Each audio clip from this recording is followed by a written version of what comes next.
Bharatiya Janata party पर जमकर बरसे राहुल गांधी। भारत जोड़ो यात्रा के बाद से बदल गए हैं राहुल गांधी के अंदाज। अमेरिका दौरे पर केंद्र सरकार पर जमकर बरसे राहुल।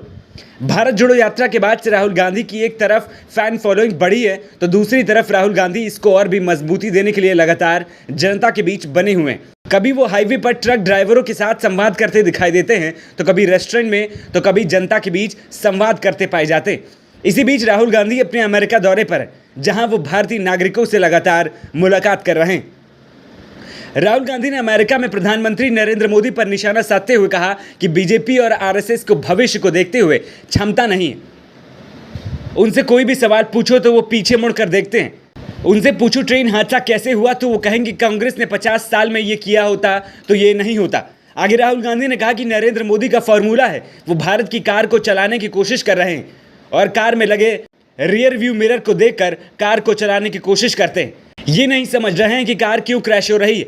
आगे राहुल गांधी ने यह भी कहा कि इनके पास अपनी कोई नीति नहीं है। इनसे कोई भी सवाल किया जाता है तो वो कहते हैं कि कांग्रेस ने 75 साल में क्या किया है। इसके अलावा इनके पास कोई जवाब नहीं रहता है।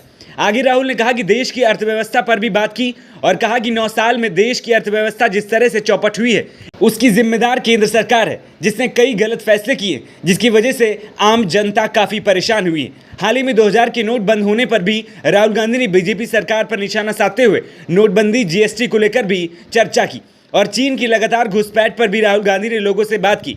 राहुल गांधी ने अमेरिका दौरे पर यह मैसेज देने की कोशिश की कि 2024 में केंद्र सरकार को सत्ता से बाहर कर देंगे।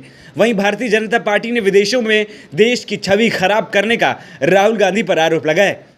वहीं कर्नाटक में मिली जीत के बाद कांग्रेस पर लोगों का विश्वास जागा है, जिसकी वजह से विपक्षी पार्टियां भी अब कांग्रेस के साथ एकजुटता की बात कर रही हैं और 2024 के इलेक्शन में वो गठबंधन पर विचार कर रहे हैं, जिसकी अगुवाई फिलहाल नीतीश कुमार के हाथों में।